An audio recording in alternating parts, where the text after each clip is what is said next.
নাস্তিকরা বলে কোরআনের মধ্যে বিজ্ঞান নাই, কোরআনের মধ্যে সায়েন্স নাই। ওই আগুনের তুলনায় পৃথিবীর আগুনের মতো নয়, ওই আগুনটাই জাহান্নামের আগুন। আবার বিজ্ঞানীরা গবেষণা করে ওই আগুনের মধ্যে মানুষের চিৎকার শুনেছে। আল্লাহ বলেন, don't the disbeliever observe that the heavens and earth were joined together, then I separated with a gigantic sound, explosion.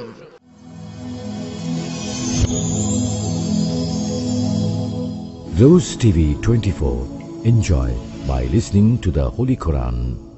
إن الحمد لله نحمده ونستعينه ونستغفره ونؤمن به ونتوكل عليه ونعوذ بالله من شرور أنفسنا ومن سيئات أعمالنا من يهده الله فلا مضل له ومن يضلل فلا هادي له أي فلن تجد له وليا مرشدا ونشهد أن لا إله إلا الله وحده لا شريك له هو الذي لا ضد له ولا ند له لا مثل له ولا مثيل له لا وزير له ولا كفيل له لا شبه له ولا شبيه له لا ولد له ولا والد له وهو الواحد الفرد الصمد لم يلد ولم يولد ولم يكن له كفوا أحد ونشهد أن سيدنا ونبينا وحبيبنا وبشيرنا ونذيرنا وطبيبنا وطبيب أرواحنا وحبيبنا وحبيب ربنا محمدا عبد الله ورسوله أرسله بالحق بشيرا ونذيرا وداعيا إلى الله بإذنه وسراجا منيرا أما بعد فقد قال الله تعالى في كلامه المجيد وفي فرقانه الحميد أعوذ بالله من الشيطان الرجيم بسم الله الرحمن الرحيم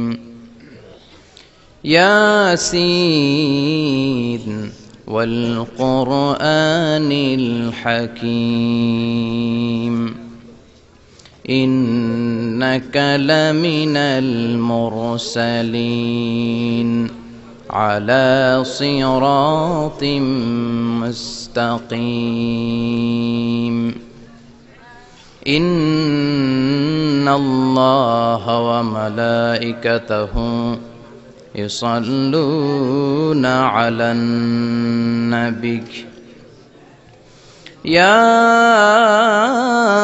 أيها الذين آمنوا صلوا عليه وسلموا تسليما اللهم صل على محمد وعلى آل محمد كما صليت على إبراهيم وعلى آل إبراهيم إنك حميد مجيد اللهم بارك على محمد وعلى آل محمد كما باركت على إبراهيم وعلى آل إبراهيم إنك حميد مجيد আপনারা কেমন আছেন সবাই? আলহামদুলিল্লাহ, আমরা সবাই ভালো আছি। আমিও আলহামদুলিল্লাহ ভালো আছি। আল্লাহ আমাদেরকে সবসময় ভালো রাখুক, সুস্থ রাখুক, ঈমানের সাথে রাখুক, এটাই আমাদের প্রত্যাশা, ঠিক কি না?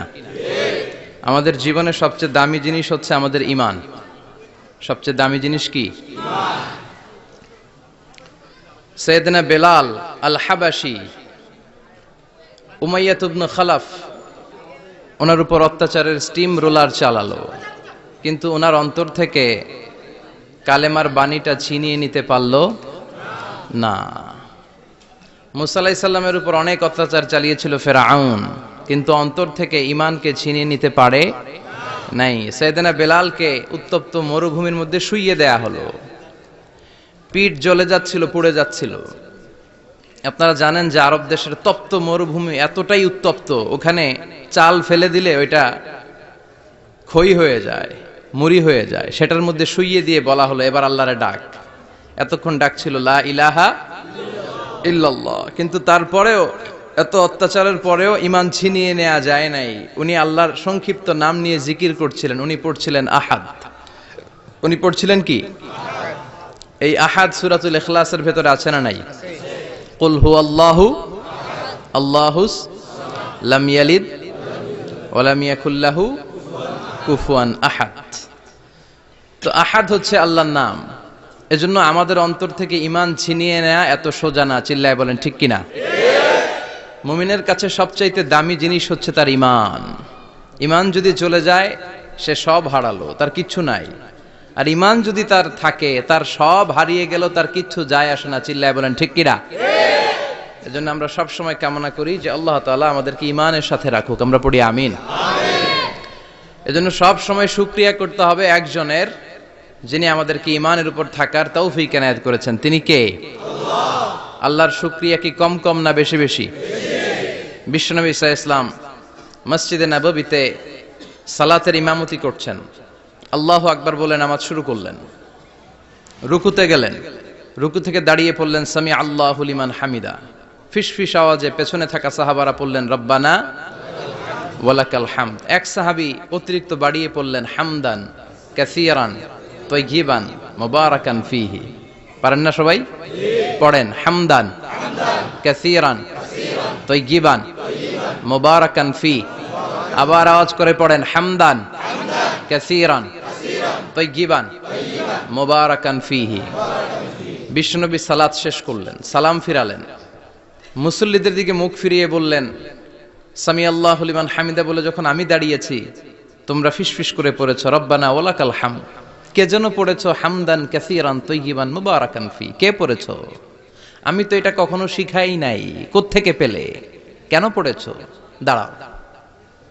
কেউ দাঁড়ায় না, ডানে বায়ে সামনে পেছনে কেউ দাঁড়ায় না। সবাই ভয় পেয়ে গেছে যে কি যেন কি হয়। বিশ্বনবী অভয় দিলেন, বললেন যে আমি কিছু বলবো না, দাঁড়াও। বিশ্বনবী অভয় দেওয়ার পর এক সাহাবী হাত তুলে দাঁড়িয়ে বললেন ইয়া রাসূলুল্লাহ আমি পড়েছি। বিশ্বনবী বললেন কেন পড়েছো? আমি তো এটা শিখাই নাই। সাহাবী বললেন ইয়া রাসূলুল্লাহ আল্লাহর প্রশংসা আমার কম কম করলে অন্তর জুড়ায় না, আমার করতে মনে চায় বেশি বেশি। এজন্য আমি নিজ থেকে এটা বানিয়ে বাড়িয়ে মিলিয়ে পড়ে দিয়েছি হামদান কাসীরান তাইয়িবান মুবারাকান ফী। বিশ্বনবী বললেন ভয় নাই, চিন্তা নাই, টেনশনের কোনো কারণ নাই, কারণ আমি সালাতে থাকা অবস্থায় দেখেছি তোমার এই অতিরিক্ত চারটা তাসবির সওয়াবটা, চারটা তাসবির সওয়াবটা বিদউ ওয়া সালাসুনা মালাইকা, 30-এরও বেশি ফেরেশতা কে কার আগে এই সওয়াবটা আল্লাহর আরশে পৌঁছে দিবে এ নিয়ে আকাশে প্রতিযোগিতা চলছিল। এজন্য আল্লাহর প্রশংসা বেশি বেশি করার দরকার আছে না নাই?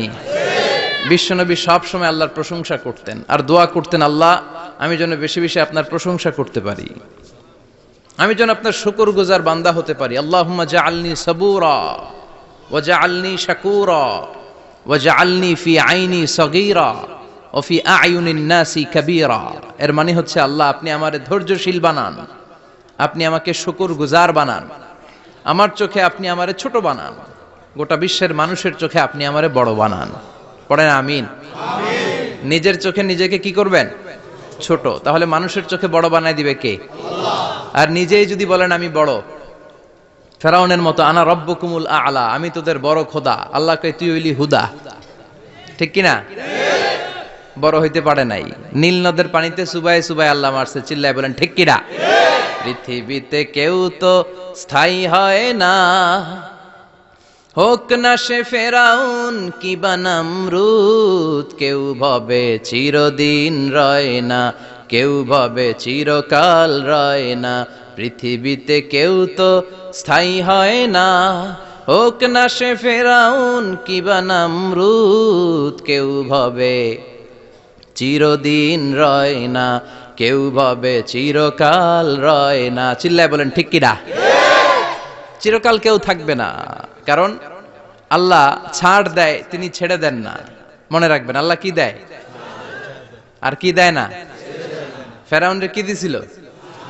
ছাড় দিছে, ছাইরা দিছে। নমরুদরে কি দিছে? ছাড় দিছে, ছাইরা দিছে। এখনো দেখা যায় আল্লাহ অনেককে ছাড় দেয়, ঢিল দেয়, সুযোগ দেয়, কিন্তু আল্লাহ ছেড়ে দিবেন না। চিৎকার করে বলেন ঠিক কিনা? এজন্য সব সময় প্রশংসা করব কার? আল্লাহ। খাওয়ার সময় প্রশংসা কার? আল্লাহ।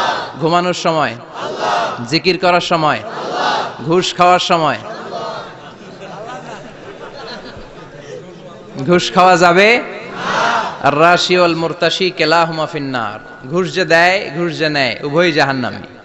আল্লাহ ঘুষ থেকে আমাদেরকে বাঁচাও। আমিন। বাংলাদেশে ঘুষ আছে না নাই? আছে। সরকারি অফিসগুলোতে শুধু নাই, বেশি। আল্লাহ ঘুষ থেকে হেফাজত করো, যৌতুক থেকে হেফাজত করো, পর্নোগ্রাফি থেকে হেফাজত করো, হিন্দি সিনেমা থেকে হেফাজত করো, মারামারি কাটাকাটি থেকে তুমি আমাদেরকে হেফাজত করো। গোটা বাংলার জমিনে ঐক্য প্রতিষ্ঠা করার তৌফিক দাও। মদিনার সমাজ যেন আমাদের দেশে প্রতিষ্ঠিত হয়, আল্লাহ তুমি তৌফিক দাও। চিল্লায় পড়েন আমিন। এজন্য বিপদে আপদে মুমিন সব সময় প্রশংসা করে কার? আল্লাহর প্রশংসা করে শেষ করা যায়? যাবে? ওয়া ইন তাউদ্দু নি'মাতাল্লাহি লা তুহসুহা, আমার নেয়ামত যদি গুনতে শুরু করে দাও গুনে শেষ করা যাবে না। আর নেয়ামতের প্রশংসা যদি করো আমি নেয়ামত আরো বাড়িয়ে দেব। আর যদি প্রশংসা না করো তাহলে জেনে রাখো আমার শাস্তি বড় কড়া। আমি সব সময় ধরি না, ধরলে সারি না। এজন্য সবসময় প্রশংসা করতে হবে কার? আল্লাহ। বিপদে আপদে সুখে দুঃখে আল্লাহর প্রশংসা। অভিযোগ কমিয়ে দেন, দেখবেন সুখে থাকবেন। এইটা নাই, ওইটা নাই, এইটা পাই নাই, ওইটা পাই নাই, জীবনে এইটা হই নাই রে, ওইটা পাইলাম না রে, এরকম অভিযোগ করে দেদারছে অনেক। এরকম লোক আছে না নাই? এরা অসুখী, এরা অসফল। সফল ব্যক্তিদের একটা গুণাবলী হচ্ছে এরা কমপ্লেইন করে কম, কমপ্লেইন করে কম, তারা শুকরিয়া করে বেশি। দে আর ভেরি গ্রেটফুল, তারা শুকরিয়া করে বেশি। এটা পাই নাই, ওইটা পাই নাই এগুলো বলবেন না, কারণ আপনি যেটা পাইয়া খুশি না, অনেকে এটা পাওয়ার জন্য সংগ্রাম করে যাচ্ছে। আপনি এখন যেই জায়গাটাতে আছেন এই জায়গাটাতে পৌঁছা অনেকে স্বপ্ন। আপনি এটা পেয়ে খুশি না, কিন্তু আপনার জায়গায় পৌঁছার জন্য অনেকে স্ট্রাগল করে যাচ্ছে, সংগ্রাম করে যাচ্ছে। আপনি যেই পজিশনে আছেন শুধু এই পজিশনে আসাটাই অনেকের স্বপ্ন। তো শুকরিয়া করবেন না কেন? এজন্য সব সময় আমাদের বেশি বেশি শুকরিয়া করতে হবে কার? রব্বুল আলামিন বলেন, কুল লাউ কানাল বাহরু মিদাদান লিকালিমাতি রাব্বি লানাফিদাল বাহরু ক্বাবলা আন তানফাদা কালিমাতু রাব্বি ওয়ালাউ জিনা বিমিসলিহি মাদাদা। সাগরের জলকে কালি করে, গাছের পাতাকে খাতা করে, তোমার মহিমা লেখা শেষ হবে না, যদিও লিখি প্রভু জীবন ভরে। সাগরের জলকে কালি করে, গাছের পাতাকে খাতা করে, তোমার মহিমা লেখা শেষ হবে না, যদিও লিখি প্রভু জীবন ভরে, সাগরের জলকে কালি করে। চিল্লায় বলেন ঠিক কিনা? সব সাগর মহাসাগরের জল যদি কালি হয়ে যায়, কি উপমা দিলেন আল্লাহ! সব সাগরের পানি যদি কালি হয়ে যায়, সব গাছের পাতাও যদি খাতা হয়ে যায়, আর সাগরের জল নামক কালি দিয়ে গাছের পাতা নামক খাতার উপরে যদি আমি আল্লাহর প্রশংসা তোমরা লিখতে শুরু করে দাও, সাগরের জল শেষ হয়ে যাবে, গাছের সব পাতাগুলো ফুরিয়ে যাবে, আমি আল্লাহর প্রশংসা করে শেষ করা যাবে না। সুবহানাল্লাহ বাড়িতে যায় বলবেন। সাগরের জল, চারটেখানে কথা। কয়টা সাগর দেখছেন আপনি? কয়টা সাগর ঘুরছেন? প্রশান্ত মহাসাগর দেখছেন আপনি? আটলান্টিক মহাসাগর দেখেছি আমরা? দেখি নাই। প্রশান্ত মহাসাগরের বিশ্বনবী বলতেন, ইন্না ফিল জাসাদি মুদগা, দেহে একটা গোশতের টুকরা আছে, ইযা সালুহাত সালুহাল জাসাদু কুল্লু, এই দেহের গোশতের টুকরা যদি ভালো হয়ে যায়, পুরো দেহটারে ভালো করে দেয় কে? আল্লাহ। এই দেহের গোশতের টুকরাটা যদি পচে যায়, পুরো দেহটারে নষ্ট করে দেয় কে? বিশ্বনবী বললেন, আলা ওয়াহিয়াল কালব, ওই টুকরাটার নাম হলো কালব। টুকরাটার নাম কি? এজন্য কলবের মধ্যে আল্লাহর জিকির বসাইতে হবে। কি বসাবেন? নাকি আয়না বসাবেন? আয়না বসায় না? আয়না বসাইয়া দে মোর দয়াল বাবা, কেবলা কাবা, সব মুখস্থ। আয়না বসাইয়া দে মোর। নবীর কলবে আয়না বসায় নাই নবী। সেদিন আবু বকর, ওমর ফারুক, কেউ আয়না বসাইছে? আবু হানিফা, শাফিঈ, এরা কলবের মধ্যে আয়না বসাইছে? বসাইছে জিকির। চিল্লায় বলেন, বসাইছে কি? এজন্য আল্লাহ বললেন, আলা বিযিক্রিল্লাহি তাতমাইন্নুল কুলুব। দুনিয়ার কোন জিনিস দিয়ে কলব ঠান্ডা হয় না, দুনিয়ার কোন জিনিস দিয়ে কলব পরিচ্ছন্ন হয় না। কলব শুধু পরিচ্ছন্ন হয় একটা জিনিস দিয়ে, লা ইলাহা ইল্লাল্লাহ, লা ইলাহা ইল্লাল্লাহু মুহাম্মাদুর রাসূলুল্লাহ সাল্লাল্লাহু আলাইহি ওয়াসাল্লাম। তাহলে কোরআনের একটা কলব আছে, আমাদের দেহে যেমনি কলব আছে, প্রতিটা প্রাণীর যেমনি কলব আছে, অন্তর আছে, কোরআনেরও কলব আছে না নাই? কোরআনের কলবের নাম? চিল্লায় বলেন, কোরআনের কলবের নাম? আবার বিশ্বনবী বলতেন, ইকরাউ আলা মাউতাকুম সূরাত ইয়াসিন, তোমাদের মুমূর্ষু ব্যক্তিদের সামনে বসে সূরাত ইয়াসিন তেলাওয়াত করো। রূহ চলে যাবে, মৃত্যুর একেবারে দ্বার প্রান্তে দাঁড়িয়ে এই মুহূর্তে তার পাশে বসে পড়তে আরম্ভ করেন, ইয়াসিন ওয়াল কুরআনিল হাকীম ইন্নাকা লামিনাল মুরসালিনা আলা সিরাতিম মুস্তাকিম। ওই ব্যক্তির ঈমানের মৃত্যু দান করে দিবে কে? আল্লাহ। মৃত্যুর কষ্ট হালকা করে দিবে কে? আল্লাহ। আবার বিশ্বনবী বলতেন, রাত্রিবেলা যে ব্যক্তি একবার সূরাত ইয়াসিন তেলাওয়াত করে ঘুমাতে যায়, সকালবেলা নিষ্পাপ অবস্থায় তারে ঘুম থেকে জাগাবে কে? আল্লাহ।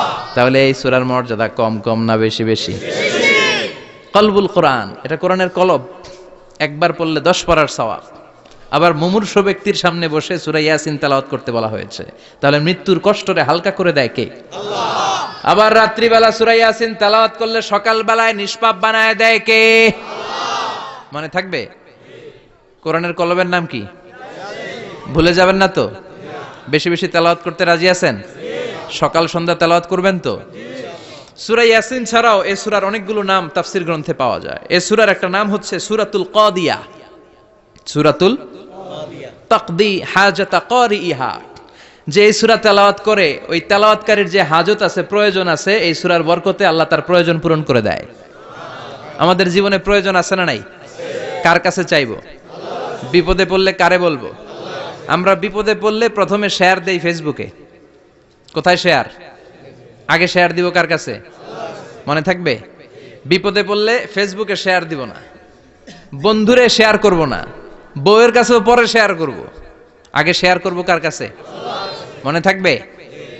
এজন্য বিশ্বনবী বলতেন, এই সূরার নাম সূরাতুল কাদিয়া, মানুষের হাজত পূরণ করে দেয়। এই সূরা তেলাওয়াত করে যদি আপনি আল্লাহর কাছে কোনো বিপদ থেকে পানা চান, অথবা কোনো প্রয়োজন নিয়ে দোয়া করেন, সূরার বরকতে প্রয়োজনটা পূর্ণ করে দেয় কে?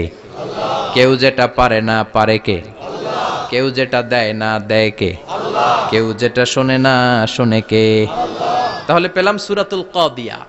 আরেকটা নাম আছে সূরার, সেটা হচ্ছে সূরাতুল আযীমা, সুমহান সূরা। কি সূরা? সুমহান, আযীমা। এই আযীম আর আযীমা এই শব্দ দুইটা অনেক দামি, আল্লাহ যে কোনো জায়গায় ব্যবহার করেন নাই। বিশ্বনবীর চরিত্রের উপমা দিতে যে আল্লাহ আযীম শব্দ বলেছেন, তাই না? রব্বুল আলামিন বলেন, ওয়া ইন্নাকা লাআলা খুলুকিন আযীম। ও নবী, সাধারণ কোন চরিত্র আপনারে আমি দেই নাই, আপনারে আমি দিয়েছি আযীম একটা চরিত্র, খুলুকুন আযীম। And verily indeed you are on a very good standard of character. অসাধারণ চরিত্র দিয়েছি। বিশ্বনবীর চরিত্র বুঝাতে যে আল্লাহ কি শব্দ ব্যবহার করেছেন? কথা বলে না, তাফসীর শিখে যেতে হবে। কোন শব্দ ব্যবহার করেছেন? আযীম। আবার আল্লাহ নিজের পরিচয় দিতে যে আযীম বলেছেন, ওয়ালা ইয়াউদুহু হিফযুহুমা ওয়া হুয়াল আলিয়্যুল আযীম। সুবহানাল্লাহ। আকাশ জমিনের নিয়ন্ত্রণ করতে যে আল্লাহ কখনো ক্লান্ত হয় নাকি? কারণ তিনি হচ্ছেন আল আলিয়্যুল আযীম। আল্লাহু আকবার। তার মানে নবীর চরিত্রের ক্ষেত্রে আযীম, আল্লাহর নিজের সত্তার ক্ষেত্রে আল্লাহ বললেন আযীম। আবার বললেন কিয়ামতের দিন গোটা পৃথিবীটারে আমি নাড়িয়ে দেব, গোটা পৃথিবীতে একটা আমি ভূমিকম্প দিব। এই কথাও কোরআনে আছে না নাই? ইযা জুলজিলাতিল আরদু জিলজালাহা আল কারিয়াতু মাল কারিয়া। পুরো পৃথিবী কাঁপিয়ে দিব। এই কাঁপাকাঁপিটা ওই দিনের ভূমিকম্পটা কি অন্যান্য সময়ের ভূমিকম্পের মতো হবে? এই ভূমিকম্পকে আল্লাহ বলেছেন আযীম। ইন্না জালজালাতা সাআতি লা শাইউন আযীম। সেদিনের ভূমিকম্প সাধারণ কোনো আর্থকোয়েক নয়, সাধারণ ভাইব্রেশন না, এটা আযীম। আবার আল্লাহ কোরআনকেও আযীম বলেছেন, ওয়ালাকাদ আতাইনাকা সাবআম মিনাল মাসানি ওয়াল কুরআনাল আযীম। ও নবী, আমি আপনারে নিত্য পাঠনীয় সপ্তবাক্য সূরাতুল ফাতিহা দিয়েছি, সাথে সাথে কোরআনে আযীম দান করেছি। সুবহানাল্লাহ। তার মানে কোরআনের ক্ষেত্রে আযীম, কিয়ামতের ভূমিকম্প এটা আযীম, আল্লাহ নিজেও আযীম, বিশ্বনবীর চরিত্র। আবার এই সূরাটাও যেহেতু দামি, এজন্য এই সূরার নাম সূরাতুল আযীমা, সূরাতুল সুমহান সূরা। এটা যেন তেন সূরা নয়, এটা তো কোরআনের কলব। কলব ছাড়া মানুষ বাঁচে? হার্ট ফাউন্ডেশনে যেয়ে দেখবেন মানুষের কি অবস্থা। হৃদরোগ, হৃদয় যার নষ্ট, তার যে কত কষ্ট। এই যে কি পরানো লাগে এখন, রিং পরায়, এনজিওগ্রাম, এনজিওপ্লাস্টি করে আর্টারি ব্লক করে ফেলে। চর্বি, এত চর্বি আমরা খাই, এত গরুর গোশত আমরা খাই। মনে রাখবেন, যেই প্রাণীর পা বেশি ওইটার ভিতরে কোলেস্টেরল বেশি। মাছের কয় পা? হ্যাঁ, নাই, এখানে নাই, মাছের পাটা নাই, কোলেস্টেরল নাই। মুরগির কয় পা? জোরে বলতে হবে। তার মানে কিছু কোলেস্টেরল আছে না নাই? গরুর কয় পা? কোলেস্টেরল বেশি না কম? এইবার কোন চিংড়ির কয় পা? সবচেয়ে বেশি কোলেস্টেরল কন্টেইন করে শ্রিম্প, প্রন, চিংড়ি। এজন্য এগুলো কম খাইতে হবে। তবে 40-এর আগে যারা আছেন ধুমায়া খান, 40-এর পরে এই যে মাটন, ল্যাম্প, ছাগলের গোশ, খাসির গোশ, চিংড়ি, এগুলো আপনার ডায়েট থেকে বাদ দিয়ে দিতে হবে। বুঝতে পেরেছেন? এজন্য এই সূরাটা যেন তেন সূরা নয়, এটা তো কোরআনের কলিজা, হার্ট, হৃদয়। এজন্য সূরাটা সূরাতুল আযীমা। সুবহানাল্লাহ পড়েন। তার মানে 1 নম্বরে পেলাম সূরাতুল কাদিয়া, 2 নম্বরে পেলাম সূরাতুল আযীমা, 3 নম্বরে সূরার আরেক নাম হলো সূরাতুল মুইম্মা।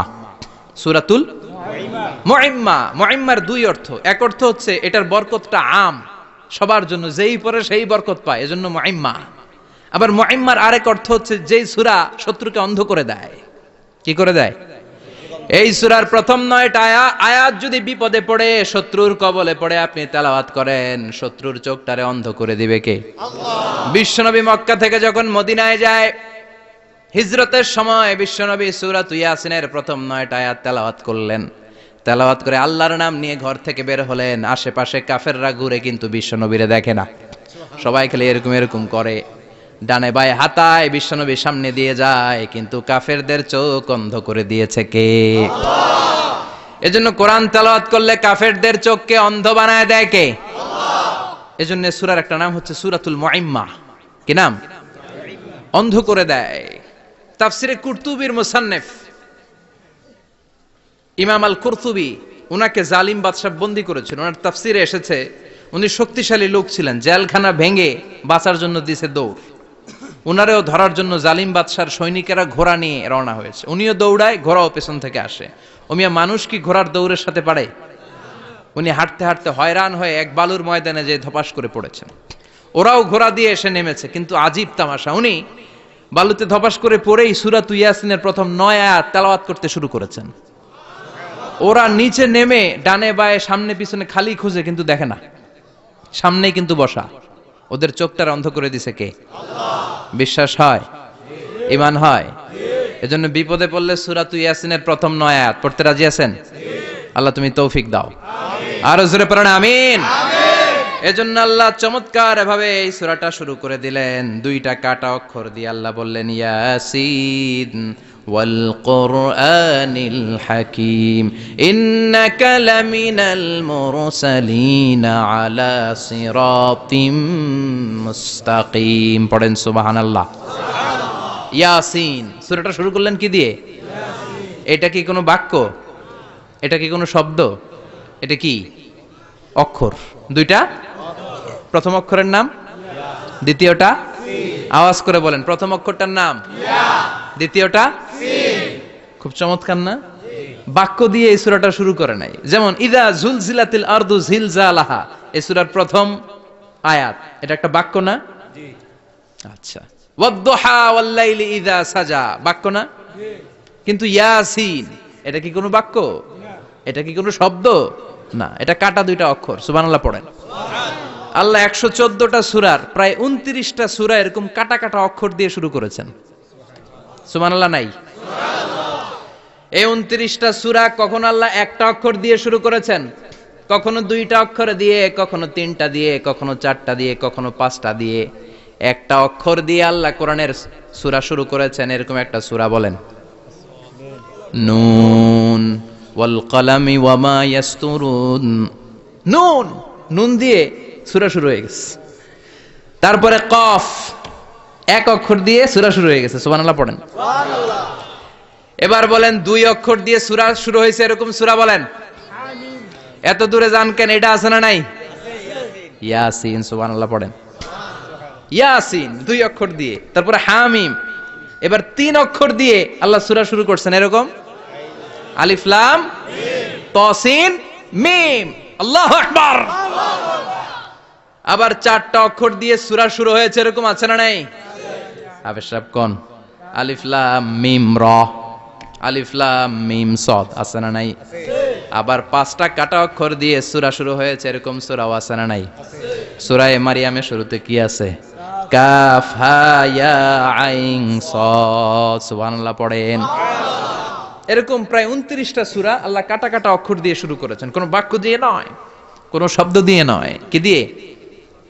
হারফ দিয়ে। হারফ, এই হারফগুলোরে বলে হুরুফ আত-তাহাজ্জি বা হুরুফ আল মুকাত্তাআত, কাটা কাটা অক্ষর। মনে রাখবেন কোরআনের আয়াতগুলো 2 ভাগে বিভক্ত, একটা মুহকাম, একটা মুতাশাবিহ।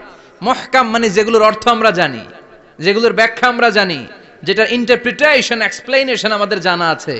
আর মুতাশাবিহ আমরা অর্থ জানি না, আমরা ব্যাখ্যা জানি না, এটা দিয়ে আসলে কি বুঝাইছে আমরা কেউ জানে না। জানে একজন, চিল্লায় বলেন তিনি কে? আল্লাহ বলেন ওয়া ইন কুনতুম ফি রাইবিম মিম্মা নাযালনা আলা আবদিনা ফাআতু বিসূরাতিম মিন মিসলিহি ওয়াদউ শুহাদাআকুম মিন দুনিল্লাহি ইন কুনতুম সাদিকিন। আল্লাহ বললেন ও জাহেলি যুগের লোকেরা, শোনো শোনো, এত আরবি কবিতা বানাতে পারো, এত গল্প লিখতে পারো, আরবিতে এত নোবেল বানাতে পারো, উপন্যাস বানাতে পারো, আর্টিকেল লিখতে পারো, আমার নবীর উপর যে কোরআন আমি নাজিল করেছি এই কোরআনের ব্যাপারে অন্তরে যদি কোনো সন্দেহ থাকে, বাপের বেটা হলে পারলে কোরআনের মতো একটা সূরা বানিয়ে নিয়ে আসো। পারছে? কিয়ামত পর্যন্ত কেউ পারবে? বিশ্বনবী যেই জামানাতে এসেছিলেন ওই জামানায় আরবি ভাষা সাহিত্যের উৎকর্ষতা সাধিত হয়েছিল। আরবি ভাষার এতটা উৎকর্ষ পৃথিবী কখনো দেখে নাই। কবিতা, গদ্য, পদ্য, গল্প, উপন্যাস, রচনা, প্রবন্ধ, আর্টিকেলের সয়লাভ। এই ভাষা সাহিত্যিকদের চোখে আঙ্গুল দিয়ে আল্লাহ বুঝাতে চাইলেন, এত অর্থ করতে পারো, এত ব্যাখ্যা জানো, এত বড় বড় বুলিয়া ওড়াও, এত কিছু তুমি জানো, তাহলে বলো ইয়াসিন অর্থ কি? সুবহানাল্লাহ কইবেন না? তাইলে বল নুন অর্থ কি, কফ মানে কি, আলিফ লাম রা মানে কি, ফাবুহিতাল্লাযী কাফার। কেউ জানে না, কেউ উত্তর দিতে পারে না। কোন সুবহানাল্লাহ। এটা কোরআনের মুআজিজা, এটার অর্থ কেউ জানে না। আর এগুলোর অর্থ নিয়ে খোঁচাখুচি করাও ঠিক না, তবে মুফাসসিরিন ইকরাম এগুলোর কিছু অর্থ সম্ভাব্য বলার চেষ্টা করেছেন। যেমন ইয়াসিনের অর্থ ইবনে আব্বাস বলেছেন, এর অর্থ হতে পারে ইয়া ইনসান, হে মানুষ। সুবহানাল্লাহ পড়েন। কেউ কেউ বলেছে এটার অর্থ হতে পারে ইয়া সাইয়্যিদ আল মুরসালিন। কেউ কেউ বলেছেন ইয়াসিন হতে পারে ইসমুল্লাহ, আল্লাহর নাম। কেউ বলেছেন এটা হতে পারে ইসমুন লিন নবী, বিশ্ব নবীর নাম। আবার কেউ কেউ বলেছেন ইয়াসিন হতে পারে এই কোরআনে কারিমের একটা নাম। কোন সুবহানাল্লাহ। এই সম্ভাব্য সব কথাগুলো বলে পৃথিবীর সব মুফাসসিররা বলতে বাধ্য হয়েছেন আল্লাহু আ'লামু বিমুরাদিহি বিহি। এটার দ্বারা আসল অর্থ যে কি এটা আমরা কেউ জানি না। জানে কে? আল্লাহ। চিৎকার করে বলতে হবে, জানে কে? আল্লাহ। তাহলে ইয়াসিন মানে আমরা জানি না। ইয়াসিনের অর্থ আমরা ছেড়ে দেব কার উপর? আল্লাহ। এরপর আল্লাহ বললেন ওয়াল কুরআনিল হাকীম, প্রজ্ঞাময় বিজ্ঞানময় কোরআনের শপথ। ওয়াল কুরআনিল হাকীম, বিজ্ঞানময় প্রজ্ঞাময় কোরআনের শপথ বা কসম। ওয়াল কুরআনিল হাকীমে যে ওয়া, এই ওয়াটারে আরবিতে বলে ওয়া আল কাসামিয়া। কি বলে? ওয়া আল কাসামিয়া। কসম কাটার জন্য আল্লাহ ওয়া ব্যবহার করেছেন। যত জায়গায় কোরআনে আল্লাহ কসম কেটেছেন, ওই কসমের শব্দটার আগে ওয়া আছে না নাই? আছে। ও মিয়া, কোরআনে আল্লাহ সময়ের শপথ করেছেন, কসম কেটেছেন, যুগের কসম কেটেছেন। যুগের সময়ের আরবি হলো আল আসর। এই আসরের আগে ওয়া আছে না নাই? কি বলছে আল্লাহ? ওয়াল আসর, ওয়াল। আবার তিন ফলের কসম আল্লাহ কোরআনে কেটেছেন, কি বলেছেন? ওয়াত্তিন, মানে তিনের কসম। জাইতুনের কসম কেটেছেন, বলেছেন ওয়াজ্জাইতুন। তুর পাহাড়ের কসম কেটেছেন, বলেছেন ওয়াতুর সিনিন। যত জায়গায় কসম তত জায়গায় ওয়াও আছে না নাই? পাহাড়ের নামে কসম কেটেছেন, আল্লাহ বলেছেন ওয়াতুর। সূর্যের নামে কসম কেটেছেন, আল্লাহ বলেছেন ওয়াশ-শামসি ওয়া দুহাহা। সুবহানাল্লাহ কইবেন না? সুবহানাল্লাহ। ফজরের নামে কসম কেটেছেন, কি বলেছেন? ওয়াল ফাজর। জিলহজ মাসের প্রথম 10 রাতের কসম কেটেছেন, কি বলেছেন? ওয়া লায়ালিন আশর। জোর আর বেজরের কসম কেটেছেন, আল্লাহ বলেছেন ওয়াশ-শাফঈ ওয়াল ওয়াতর। সূরা ইয়াসিনে কাটা কাটা দুইটা অক্ষরের পরে রব্বুল আলামিন কোরআনের কসম কেটেছেন, এজন্য আল্লাহ বলেছেন ইয়াসিন ওয়াল কুরআনিল হাকীম। ইয়াসিন ওয়াল কুরআনিল হাকীম, প্রজ্ঞাময় বিজ্ঞানময় কোরআনের শপথ। কোরআনের মধ্যে বিজ্ঞান আছে না নাই? বেশি না কম? বিশ্বাস হয় না নাস্তিকদের কথা বিশ্বাস হয়? নাস্তিকরা বলে কোরআনের মধ্যে বিজ্ঞান নাই, কোরআনের মধ্যে সায়েন্স নাই, কোরআনের ভেতরে টেকনোলজি নাই। কিন্তু কোরআন বলে এমন কিছু নাই, মানুষের প্রয়োজনীয় এমন কিছু নাই যেটা আমার ভিতরে নাই। আল্লাহু আকবার। আল্লাহ বললেন মা ফাররাতনা ফিল কিতাবি মিন শাই, কিতাবের মধ্যে আমি কিছু বাদ রেখে দেই নাই। ইতিহাসের কথা বলেছি, পাতালপুরীর কথা বলেছি, ঊর্ধ্ব জগতের কথা বলেছি, মহাকাশের কথা বলেছি, cosmology, astrology, geology, zoology, botany, human anatomy, embryology, সব কিছুর কথা কোরআনের মধ্যে দিয়েছে কে? আল্লাহ। কোরআনের ভেতরে মানুষের কথা আছে না নাই? আছে। কোরআনের মধ্যে গাভীর কথা আছে না নাই? আছে। গাভীর কথাও আছে? কই আছে? হ্যাঁ, সূরাতুল গাভীর সূরা। সুবহানাল্লাহ কইবেন না? সুবহানাল্লাহ। মানুষের কথা আছে সূরাতুল ইনসান, জিনদের কথা আছে সূরাতুল জিন, মাকড়সার কথা আছে সূরাতুল আনকাবুত, মৌমাছির কথা আছে সূরাতুন নাহাল। মৌমাছির কথা বলেছেন, দুধের কথা বলেছেন, প্রাণীর কথা বলেছেন, খাদ্যের কথা বলেছেন, মানুষের দেহ বৈশিষ্ট্যের কথাও বলেছেন। চিৎকার করে পড়েন আল্লাহু আকবার। আল্লাহ বললেন ওয়া আওহা রাব্বুকা ইলান নাহলি আনিত্তাখিযি মিনাল জিবালি বুয়ুতাও ওয়া মিনাশ শাজারি ওয়া মিম্মা ইয়ারিশুন। সুবহানাল্লাহ পড়েন। ওয়া আওহা রাব্বুকা ইলান নাহল, আল্লাহ মৌমাছির কাছে সিক্রেট মেসেজ পাঠিয়েছেন। সুবহানাল্লাহ পড়েন। ওহীকে আরবিতে বলে সিক্রেট মেসেজ। ওয়াল কোরআনিল হাকিম, বিজ্ঞানময় কোরআনের শপথ, প্রজ্ঞাময় কোরআনের শপথ। বিশ্বনবী বলেন লা তুহসা আজাইবুহু, কোরআনের আশ্চর্যান্বিতার কোনো শেষ নাই। ওয়ালা তাবলা গারাইবুহু, কোরআন কোনোদিন কারো কাছে পুরাতন মনে হয় না। ফিহি মাসাবিহুল হুদা, কোরআনের মধ্যে আছে হেদায়েতের মশাল। ওয়া মানারুল হিকমা, কোরআন হলো বিজ্ঞানের সুউচ্চ মিনার। লা তুহসা আজাইবুহু, কোরআনের আশ্চর্যান্বিতার শেষ নাই। যতই পড়বেন আপনি আশ্চর্য হয়ে যাবেন, যতই স্টাডি করবেন, যতই অধ্যয়ন করবেন, আপনার চোখকে খুলে দিবে কে? আল্লাহ। ওয়ালা তাবলা গারাইবুহু, কোরআন কখনো পুরাতন হয় না। পুরান হয় নাকি?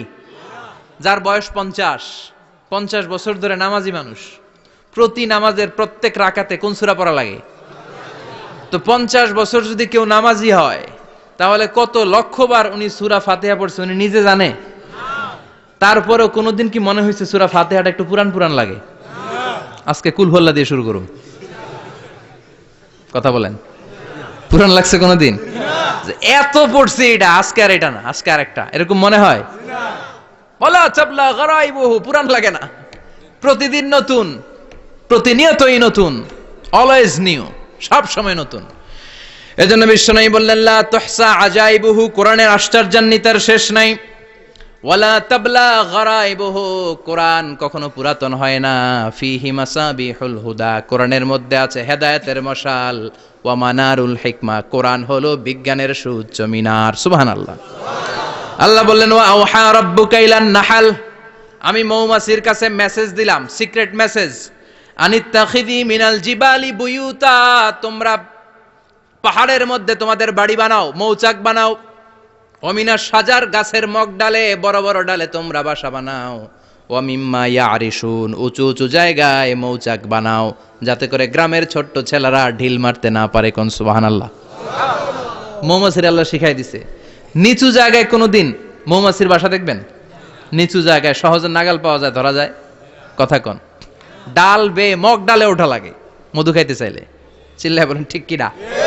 আল্লাহ সিক্রেট মেসেজ দিলেন আর বললেন আনিত্তাখিযি। আলেম যারা আছেন বলেন তো, ইত্তাখিযি এটা কি মুজাক্কারের সিগা না মুয়ান্নাসের সিগা? মুয়ান্নাস, মাশাআল্লাহ। এটা স্ত্রীবাচক শব্দ। আল্লাহ মৌমাছিকে যে মেসেজ করছে, পুরুষ মৌমাছিরে কয় নাই, এটা নারী মৌমাছিরে কইছে। চিল্লা এখন সুবহানাল্লাহ। এখন গবেষণা করে দেখা গিয়েছে, কার্ল ভন ফ্রিচ, একজন অস্ট্রিয়ান বিজ্ঞানী, উনি এটা নিয়ে গবেষণা করে 73 সালে 1973 নোবেল পেয়ে গেছে। এই আয়াতের উপর গবেষণা করে আল্লাহ কেমন করে সিক্রেট মেসেজ দিয়েছেন, কেমন করে মৌমাছি মৌচাকের বাসা বাঁধে, কেমন করে মধু আহরিত হয়, এটার উপর গবেষণা করে উনি একটা বই লিখেছেন, দ্য ডান্সিং বিজ। নেচে যাওয়া মৌমাছিগুলো, নাচতে নাচতে যেতে থাকা মৌমাছিগুলোর উপর একটা বই লিখে, দ্য ডান্সিং বিজ লিখে উনি নোবেল প্রাইজ পেয়েছেন এই মধুর উপরে। চিল্লায় পড়েন আল্লাহু আকবার। এখন কোরআনের আয়াত থেকে বোঝা গেল আনিত্তাখিযি মিনাল জিবালি বুয়ুতা, আল্লাহ নারী মৌমাছিকে বলেছেন মৌচাক বানাও, তোমাদের মধু রাখার জন্য বাসা বানাও। কার্ল ভন ফ্রিচ গবেষণা করে পেয়েছে, মৌচাকের বাসা বানানো হয়, মধু আহরণ করা হয়, যেই মৌমাছিটা নেতৃত্ব দেয় এটা পুরুষ মৌমাছি নয়, এটা হলো মহিলা মৌমাছি। কোন সুবহানাল্লাহ। পুরো মৌচাকের মধ্যে মধু আহরণ, মধু নেওয়া, পুরো প্রসিডিউরটা সারার জন্য কোনো পুরুষ মৌমাছি লিডিং দেয় না, লিডিং দেয় একটা নারী মৌমাছি, স্ত্রী মৌমাছি। এজন্য ইত্তাখিয, ম্যাসকুলিন জেন্ডার ইউজ না করে আল্লাহ বলেছেন ইত্তাখিযি। নারী মৌমাছিকে আল্লাহ অ্যাড্রেস করে বলেছেন যাও মৌচাক বানাও আর এটার মধ্যে মধু আহরণ করো। চিল্লায় পড়েন আল্লাহু আকবার। আল্লাহ বললেন ইত্তাখিযি মিনাল জিবালি বুয়ুতা, পাহাড়ের মধ্যে ঘর বানাও। ওমিনাস সাজার, গাছের বড় ডালের মধ্যে ঘর বানাও। ওয়া মিম্মা ইয়ারিশুন, উঁচু উঁচু জায়গায় ঘর বানাও। উনি গবেষণা পেয়েছেন এই মধুর মধ্যে অসাধারণ কিছু ন্যাচারাল অ্যান্টিসেপটিক আছে। কি আছে? Natural antiseptic. এটার নাম হচ্ছে প্রপিলিস। প্রপিলিস নামে একটা লিকুইড পাওয়া যায় মৌচাকের মধ্যে। এটা কাটা জায়গায় লাগা দিলে স্যাভলন, ডেটল কিছু লাগানো লাগবে না। ওই প্রপিলিসের কারণে আপনার কাটা জায়গা এমনি শুকায় যাবে। সুবহানাল্লাহ পড়েন। দ্বিতীয় বিশ্বযুদ্ধে রাশিয়ান যত সৈনিকরা যুদ্ধে আহত হতো, ওরা আলাদা করে অ্যান্টিসেপটিক খাইতো না, ওরা মধু আইনা লাগাই দিত আর সুস্থ হয়ে যেত। সুবহানাল্লাহ পড়েন। নিউজিল্যান্ডের কিছু বিজ্ঞানীরা আবিষ্কার করেছে মৌমাছির হুলের ভিতরে রেমিটিক ফিভারের অ্যান্টিবায়োটিক আছে। অনেকের বাত জ্বর হয়, বাতের ব্যথা থাকে না, থাকে? মুরব্বীদের বেশি হয়। ওই জায়গার মধ্যে যদি আপনি মৌমাছি এনে ঢুকাই দিতে পারেন, মৌমাছির হুল লাগাই দিতে পারেন, ভালো হয়ে যাবে। মৌমাছি যখন হুল ফুটায় আরাম লাগে না অনেক? খাইছেন? কামড় খাইছেন? হ্যাঁ, মজা লাগে। তো নিউজিল্যান্ডের এই গবেষকরা এরা আবিষ্কার করেছে যে মৌমাছি যদি হুল ফুটিয়ে দেয়, ওইখানে বাতের ব্যথা থাকলে, বেদনা থাকলে এটা ভালো হয়ে যাবে। আমি নিজে দেখেছি, বিবিসি একটা ডকুমেন্টারি, ইজিপশিয়ান একজন ফিজিশিয়ান, চিকিৎসক, উনি ওনার বাতের ব্যথায় আক্রান্ত যত রুগীরা আছে ওদের গায়ের মধ্যে মৌমাছি এনে এনে নিজে নিজে হুল ফুটায়। রুগী চিৎকার মারে, ও মাগো, ও আল্লাহ গো, কিন্তু একদিন পরে ব্যথা নাই, আর কয় ভালো হয়ে গেছি। সুবহানাল্লাহ কইবেন না? তো এজন্য এই কার্ল বন ফ্রিজ 1973-তে দ্য ডান্সিং বিজ লেখে গোটা বিশ্বকে তাক লাগিয়ে দিয়েছে। তার গবেষণার প্রতিটি পয়েন্ট কোরআনের এই আয়াতের সাথে মিলে যায়। চিৎকার করে পড়েন আল্লাহু আকবার। এই যে আমরা মধু খাই, এই মৌচাকের ভেতরে অন এন অ্যাভারেজ অ্যারাউন্ড 60,000 মৌমাছি থাকে।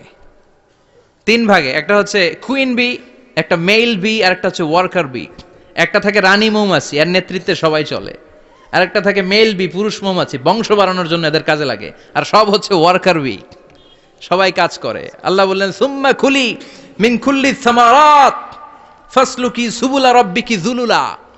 আল্লাহ সিক্রেট মেসেজ দিয়ে বললেন, গাছের উপরে বাসাবাদ, পাহাড়ের উপরে মৌচাকের বাসাবাদ, উঁচু উঁচু জায়গায় তোমরা তোমাদের বাসা বাঁধো। সুম্মা কুলি মিন কুল্লি সামারাত, এরপর এলাকার যত মিষ্টি মিষ্টি ফুল আছে, ফল আছে, ওখান থেকে রস নিয়ে আসো। সুবহানাল্লাহ। পুষ্প রস সংগ্রহ করে মধুগুলো, এটার বলে sweet nectar. They collect the sweet nectar from the flowers. এবং মধুর মধ্যে এত চমৎকার জিনিস থাকার কারণ হচ্ছে মৌমাছিগুলো ওই এলাকার সব ধরনের ফুল, ভালো ভালো সুগন্ধযুক্ত ফুল ফল থেকে রস নিয়ে আসে। তো ওই গাছগুলোর মধ্যে বনাজি গাছ আছে না নাই? ঔষধি গাছ আছে না নাই? এজন্য মধুরে বলা হয় সব রোগের ঔষধ। যত বনাজি ঔষধি গাছের নির্যাস আর পুষ্প রস আছে, সব আল্লাহ মধুর ভিতরে ঢুকায়া মধুকে আল্লাহ ন্যাচারাল ভ্যাকসিন বানিয়ে দিয়েছেন। চিল্লায়ে পড়েন আল্লাহু আকবার। আল্লাহ বললেন সুম্মা কুলি মিন কুল্লি সামারাত, সব ফল আর ফুল থেকে এই নেকটার পুষ্পরস নিয়ে আসো। ফাসলুকি সুবুলা রাব্বিকি যুলুলা, যেমন যেমন গিয়েছিলা পথ চিনায় আবার ফিরে আসো। ইয়াখরুজু মিন বুতুনিহা শারাব, এরপর তাদের পেট থেকে বের হয় শারাব। মুখতালিফুন আলওয়ানু, এক একটা মধুর কালার হয়ে যায় এক এক রকম। কোন সুবহানাল্লাহ। সরষে ফুলের মধু একটু সাদা সাদা হয় না? আমি হচ্ছি মধু খাওয়ার পোক। আমি দেশে বিদেশে যেখানে গিয়েছি ফ্রেশ হানি আমি অনেক খুঁজেছি। ইয়ামানি একটা মধু পাওয়া যায়, ইয়ামানের সাওয়াহিলি এলাকায়, পাহাড়ি এলাকায়, একেবারে কুচকুচে কালো। আবার অনেক মধু আছে কিছুটা খয়েরি এবং হলুদ বর্ণের। কিন্তু সরষে ফুলের যে মধুটা, এটা অনেকটা সাদা। এই পুষ্পরস নিয়ে মৌমাছিগুলো মৌচাকের মধ্যে ঢেলে দেয় না, এগুলো খেয়ে ফেলে। প্রত্যেকটা মৌমাছির পেটের ভেতরে আল্লাহ 2টা করে স্টোমাক দিয়েছে, পাকস্থলী। সুবহানাল্লাহ পড়েন। এটাই Karl von Frisch the dancing bees বইয়ের মধ্যে লিখেছে গবেষণায়, যে 2টা পাকস্থলী। একটা পাকস্থলী দিয়ে মৌমাছি খায়, নিজে খেয়ে বাঁচে। আর একটা পাকস্থলী দিয়ে এই ফ্লাওয়ার নেক্টার, পুষ্পরস সংগ্রহ করে ওই পাকস্থলীতে রাখে। ওই পাকস্থলীর ভেতরে আল্লাহ একটা ন্যাচারাল এনজাইম দিয়েছেন। ওই এনজাইমের সাথে ওই পুষ্পরসটা মিক্সড হয়। তারপরে আরেকটা টিউব আছে, ওই টিউব দিয়ে মৌমাছি যে সেই বাসার মধ্যে মৌমাছি যে সেখানে সাপ্লাই করে দিয়ে আসে, মধু ঢুকিয়ে দিয়ে আসে। চিল্লায় পড়েন সুবহানাল্লাহ। তার মানে বিষয়টা এমন না ফুলের রস নিয়ে মৌচাকের দিয়ে আসলো, ফুলের রস সে নেয়, তার স্পেশাল একটা স্টোমাকের মধ্যে ঢুকায়, সেখানে এনজাইম দিয়ে, পাচক রস দিয়ে আল্লাহ এটাকে সমৃদ্ধ করে দেয়। তারপর আলাদা একটা নল দিয়ে, টিউব দিয়ে মৌচাকের ভেতরে ঢুকিয়ে দেয়। কোন সুবহানাল্লাহ। কি অসাধারণ পদ্ধতিতে আল্লাহ মধু বানালেন। আর কি সুন্দর মধু হাতের মধ্যে লয়া জিব্বা দিয়া চাটে আর গান গায়, মধু হই হই বিষাবাইলা। আছে না নাই? আল্লাহ শুকরিয়া নাই? মধু খায় আর গান গায়, মধু হই হই বিষাবাইলা, অনহারনে ভালোবাসার দাম নদিলা। আছে না নাই? ডাকাইত। এই মধু খেয়ে শুকরিয়া করতে হবে কার? চিৎকার করে বলেন শুকরিয়া করতে হবে কার? আল্লাহ বললেন ইয়াখরুজু মিন বুতুনিহা, এটা মধু সরাসরি চলে আসে না, ওর পেট থেকে বের হয়। মুখতালিফুন আলওয়ানুহু, বিভিন্ন রঙের মধু আছে না নাই? ব্ল্যাক কালারের মধু হয়, হোয়াইট হানি হয়, অর্গানিক হানি হয়, ক্রিমড হানি হয়, কত ধরনের মধু যে আল্লাহ পৃথিবীতে রেখেছে তার ইয়ত্তা নাই।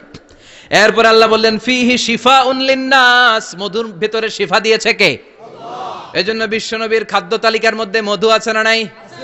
বিশ্বনবী সুগন্ধযুক্তওয়ালা মধু খেতেন, দুর্গন্ধযুক্তওয়ালা কোনো মধু মুখে নিতেন না। সুবহানাল্লাহ।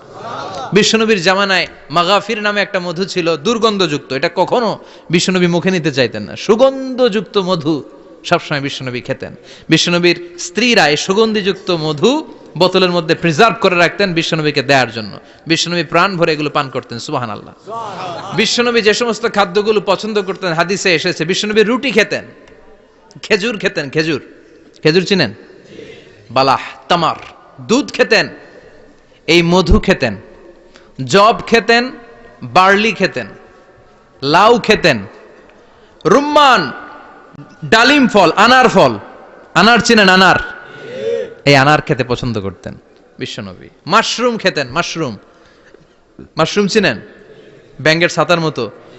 রেস্টুরেন্টে ইদানিং মাশরুমের স্যুপ পাওয়া যায়, এটা খাবেন। যাদের চোখের জ্যোতিতে সমস্যা, দৃষ্টিতে সমস্যা, খাবেন। হাদিসে এসেছে আল কামআতু মিনাল মান ওয়া মাউহা শিফাউন লিল আইন।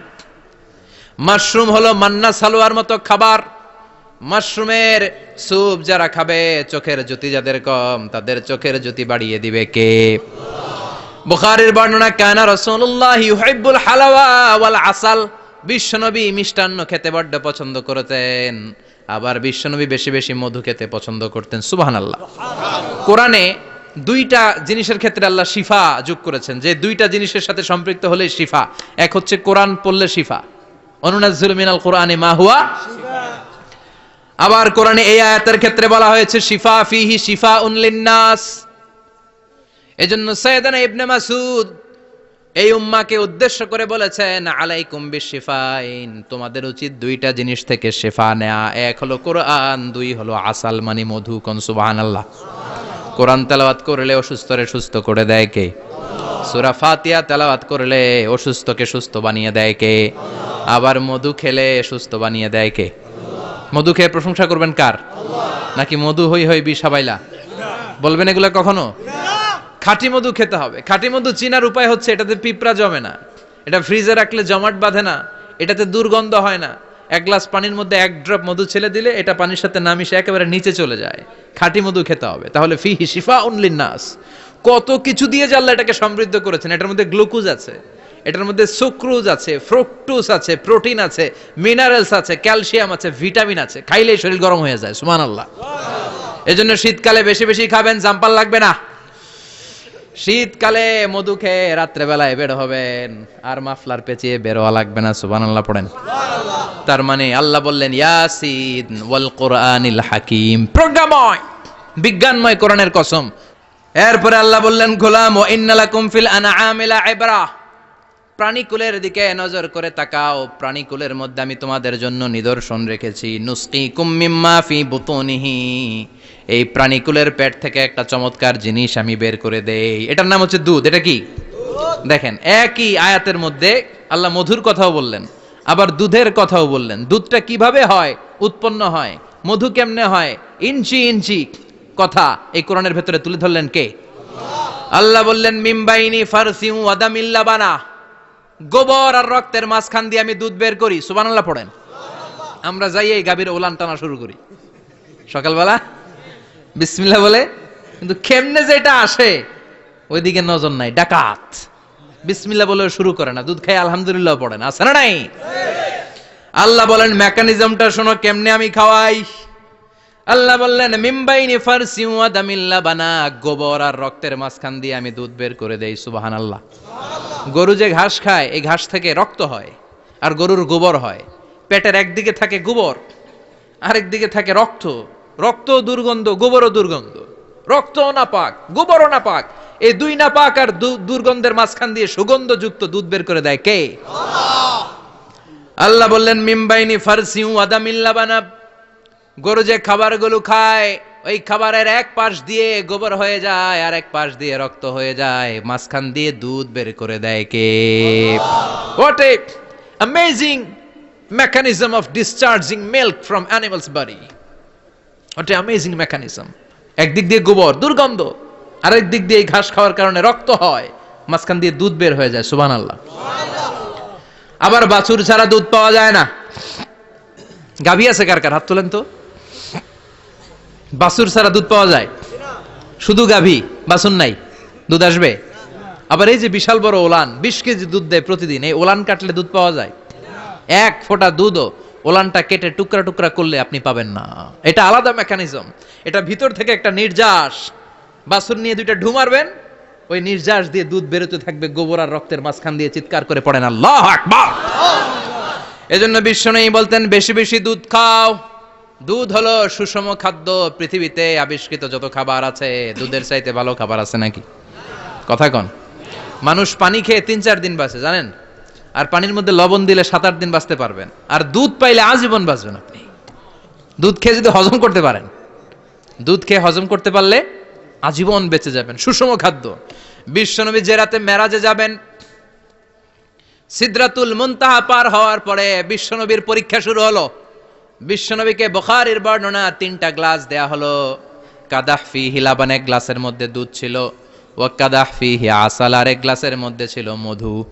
আর এক গ্লাসের মধ্যে ছিল মদ। কাদাহুন ফিহি খামার। বিশ্বনবীকে 3টা গ্লাস দিয়ে বলা হলো, নবী চুজ করেন কোনটা নেবেন। এক গ্লাসে মধু, আর এক গ্লাসে দুধ, আর এক গ্লাসের মধ্যে বিশ্বনবীকে দেয়া হলো মদ। বিশ্বনবী বললেন যে এই গ্লাসের ভেতরে দুধ আছে, আমি ওই পেয়ালাটা নিলাম। সাইয়েদনা জিব্রাইল বললেন, ইয়া রাসূলুল্লাহ আখাস্তাল ফিতরা, আপনি যেমন নিছেন তেমন। সুবহানাল্লাহ কইবেন না?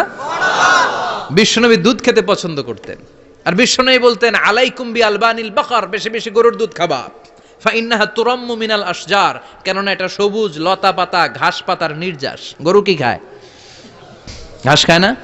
এই ঘাসের নির্যাস হচ্ছে দুধ। বিশ্বনবী বলতেন বেশি বেশি দুধ খাবা। ফিহি শিফা, এর মধ্যে শিফা আছে। ফি লাবানিহা শিফা ওয়া লুহুমিহা দা, গরুর দুধে আছে শিফা, গরুর গোশতের মধ্যে আছে রোগ। সুবহানাল্লাহ কোন। কত বড় ফিলোসোফার বিশ্বনবী। বিশ্বনবী বলে গিয়েছেন গরুর দুধ বেশি খাও, কিন্তু গোশ বেশি খাইও না। আর আমরা গরুর গোশ পাইলে কোপায় ফেলাই। সাদা ভাত আর ঝাল গরুর মাংস যদি হয়, ওই যে অনেকের জিহ্বায় পানি চলে আসছে। সুবহানাল্লাহ কইবেন না? বিশ্বনবী বলতেন দুধ খাও, গোশ খাইও কম।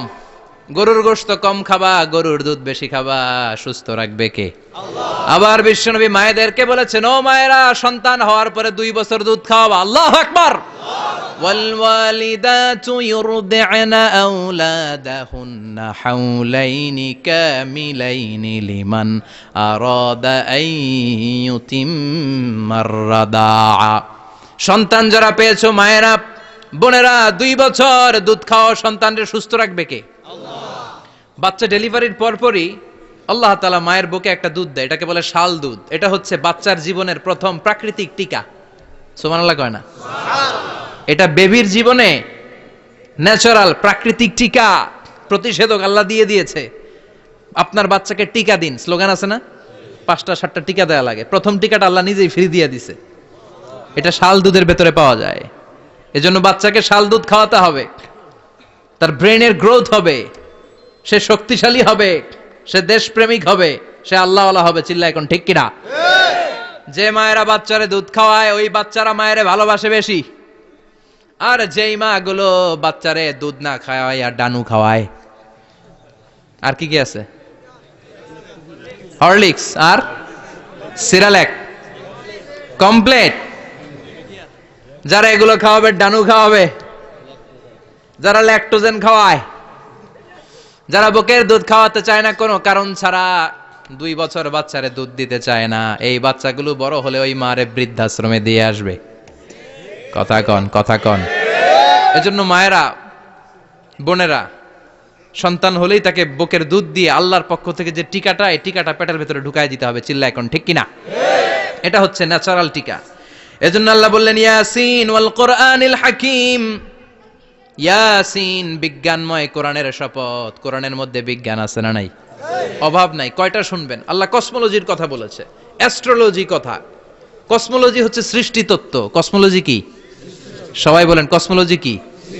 আল্লাহ বললেন, আওয়ালাম ইয়ারাল্লাযীনা কাফারু আন্নাস সামাওয়াতি ওয়াল আরদা কানাতা রাতকান ফাফাতাকনাহুমা কাফেররা কি দেখে না মহাবিশ্বের সব কিছু একসাথে মিলে ঝিলে ছিল, বিশাল এক বিস্ফোরণের মাধ্যমে আমি মহাবিশ্ব তৈরি করেছি। সুবহানাল্লাহ। আদিতে শুরুতে কিন্তু সব আকাশ, বাতাস, জমিন, চন্দ্র, সূর্য, নক্ষত্র, গ্রহ, নীহারিকা পুঞ্জ, গ্যালাক্সি, ব্ল্যাক হোল সবকিছু মিলেমিশে একসাথে ছিল। এটার ঘনত্ব ছিল খুব বেশি। মহাবিশ্বের সবকিছু ছিল একটা বিন্দু। এটাকে বিজ্ঞানীরা নাম দিয়েছে দ্য সিঙ্গুলারিটি, মহা একত্ব। এরপর একটা প্রচন্ড বিস্ফোরণের মধ্য দিয়ে মহাবিশ্ব সৃষ্টি হয়েছে। এটার ওরা নাম দিয়েছে বিগ ব্যাং থিওরি। কি নাম? স্টিফেন হকিং সবচেয়ে বড় পদার্থবিজ্ঞানী ছিল। সে একটা বই লিখেছে, from the brief history of time, a brief history of time from big bang two black hole. সেখানে সে প্রমাণ করেছে কোরআনের এই আয়াত, কানাতা রাতকান, মহাবিশ্বের সবকিছু একটা বিন্দু ছিল। চাঁদ, সূর্য, গ্রহ, তারা সবকিছু ছিল। কথা বলেন, সবাই বলেন, একটা মাত্র বিন্দু ছিল। আল্লাহ বলেন, don't the disbeliever observe that the heavens and earth were joined together, then I separated with a gigantic sound, explosion. সব একসাথে ছিল, চাঁদ, তারা, আকাশ, নদী, নালা সব একসাথে। তারপরে একটা বিকট বিস্ফোরণের মধ্য দিয়ে পৃথিবী হয়েছে, এ চাঁদ হয়েছে, চন্দ্র হয়েছে, সূর্য হয়েছে, মহাবিশ্বের সবকিছু এই মহাবিস্ফোরণের মধ্য দিয়ে হয়েছে। চিৎকার করে পড়েন আল্লাহু আকবার। এই যে ছোট্ট পৃথিবীতে আমরা বসে আছি, এই পৃথিবীর চেয়ে সূর্য 13 লক্ষ গুণ বড়। চিল্লায় পড়েন আল্লাহু আকবার। এটা কি বাড়ির কাছের কথা? 13 লক্ষ গুণ বড়, কল্পনা করা যায়? তার মানে কি সূর্যই সবচেয়ে বড়? না, সূর্যের চেয়ে অনেক বড় বড় তারা আছে। ব্যাটেল জিউস নামে একটা তারা আছে মহাকাশে, যেটা যে সূর্য পৃথিবীর চেয়ে 13 লক্ষ গুণ বড়। এই ব্যাটেল জিউস তারা সূর্যের চেয়ে 33 কোটি গুণ বড়। এই ব্যাটেল জিউস তারাটাই কি সবচেয়ে বড়? না, এর চেয়েও কত বড় তারা যা আছে কোনো হিসাব নাই। এরকম বিশাল বিশাল তারা ঘুরতে ঘুরতে মাওয়াকিউন নুজুম, ব্ল্যাক হোল নামে একটা রেঞ্জ আছে। এই রেঞ্জের মধ্যে যদি ঢুকে যায়, ছোট্ট বাচ্চার মুখে চকলেট দিলে বাচ্চা যেমনি চকলেট চুষে খেয়ে ফেলে, এই বিশাল বিশাল তারাগুলো ব্ল্যাক হোলের মধ্যে ঢুকলে এক মুহূর্তের মধ্যে নিঃশেষ হয়ে যায়। চিল্লায় পড়েন আল্লাহু আকবার।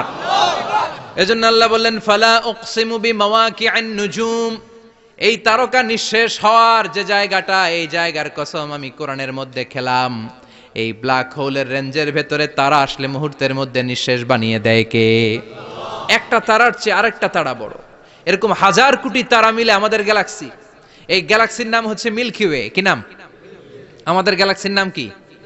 সবাই বলেন তো। Milky way. কি নাম? এরকম একটা গ্যালাক্সি না, লক্ষ কোটি গ্যালাক্সি আছে। আমাদের গ্যালাক্সির পরে সবচেয়ে কাছের গ্যালাক্সির নাম অ্যান্ড্রোমেডা। কি নাম? এই অ্যান্ড্রোমেডা গ্যালাক্সি আমাদের গ্যালাক্সি থেকে 2.5 মিলিয়ন লাইট ইয়ার দূরে, মানে 25 লক্ষ লাইট ইয়ার। সুবহানাল্লাহ কইবেন না? আলোর গতি হচ্ছে পৃথিবীতে সবচেয়ে বেশি বর্তমান সময় পর্যন্ত, জানেন? সেকেন্ডে কত মাইল? 1,86,000 মাইল। এক সেকেন্ডে আলো ছুটে 1,86,000 মাইল বেগে। এত বেগের কোন প্লেন বা রকেট নিয়ে যদি আপনি আমাদের গ্যালাক্সি থেকে মিল্কি ওয়ে থেকে অ্যান্ড্রোমেডাতে যেতে চান, তাহলে আপনার 25 লক্ষ বছর লেগে যাবে। সুবহানাল্লাহ বাড়িতে যায় বললেন। এরপর আল্লাহ বললেন, ওয়াস সামাআ বানাইনাহা বিআইদিন ওয়া ইন্না লামুসিউন, আকাশ আমি বানালাম, গ্যালাক্সি আমি বানালাম, বানানোর পর থেকে সবগুলোর আমি প্রশস্ত করতে শুরু করে দিলাম। সব ছিল ক্ষুদ্র, একটা বিন্দুর মধ্যে আমি বিস্ফোরণ করলাম একটা আওয়াজ দিয়ে। আওয়াজটা ছিল কুন। আওয়াজটা ছিল কি? জোরে কোন, আবার কোন। কুন ফায়া ইন্নামা আমরুহু ইযা আরাদা শাইআন আন ইয়াকুলা লাহু কুন ফায়াকুন। আল্লাহ যখন কিছু করতে চান শুধু বলেন কুন, শুধু বলেন বি। কুন মানে বি, ইট ওয়াজ, এটা হয়ে যায়। হাও বলতে দেরি। এই মহাবিস্ফোরণের নেপথ্যে যে শব্দটা ছিল সেটা ছিল কুন। সেটা ছিল কি? আল্লাহ কুন বলতে দেরি, মুহূর্তের মধ্যে বিগ ব্যাং, বিশাল এক্সপ্লোশন। তারপর থেকে মহাবিশ্ব ছড়াচ্ছে। আল্লাহ বলছেন এই কোরআনের ভেতরে বলে দিয়েছেন, ওয়া ইন্না লামুসিউন, আমি এই মহাবিশ্বকে, এই গোটা ইউনিভার্সকে আমি প্রতিনিয়ত সম্প্রসারিত করছি। প্রতিনিয়ত এটা বড় হচ্ছে, সম্প্রসারিত হচ্ছে। চিল্লায় বলেন আল্লাহু আকবার। আজ থেকে মাত্র 20 বছর আগে এটা তারা আবিষ্কার করেছে। এটা কোন সাল? 2000। 20 বছর পেছনে গেলে কত? 1998, তাই না? এই 1998 সালে তারা আবিষ্কার করেছে সুপারনোভা কসমোলজি প্রজেক্ট। এই সুপারনোভা কসমোলজি প্রজেক্টে তারা এই সিদ্ধান্তে এসেছে যে মহাবিশ্ব কোন নামক এক বিস্ফোরণের পর থেকে যে সম্প্রসারিত হচ্ছে, আজ পর্যন্ত এটা শুধু বাড়ছে আর বাড়ছে, অ্যাক্সেলারেটিং হচ্ছে, এক্সপান্ডিং হচ্ছে, এটা কমছে না, কিয়ামত পর্যন্ত এটা বাড়তেই থাকবে। চিৎকার করে পড়েন আল্লাহু আকবার। এজন্য আল্লাহ বললেন ইয়াসিন ওয়াল কোরআনিল হাকিম, বিজ্ঞানময় প্রজ্ঞাময় কোরআনের শপথ। এই কোরআনের ভেতরে আমি কসমোলজির কথা বলেছি, অ্যাস্ট্রোলজির কথা বলেছি, জিওলজির কথা বলেছি, ফিজিক্সের কথাও বলেছি। সুবহানাল্লাহ। ফিজিক্স মানে কি? পদার্থ। পদার্থের সবচেয়ে বড় উপাদান হচ্ছে লোহা। লোহার কথা কিন্তু কোরআনে নাই। আছে? কই আছে? হ্যাঁ, সূরাতুল হাদিদ, লোহার নামে একটা সূরা দিয়েছে আল্লাহ কোরআনে। সুবহানাল্লাহ পড়বেন না? সূরার নাম সূরাতুল হাদিদ। সূরার নাম কি? চিল্লায় বলেন সূরার নাম সূরাতুল হাদিদ। হাদিদ মানে লোহা। আল্লাহ বললেন ওয়া আনজালনাল হাদিদা ফীহি বা'সুন শাদীদ।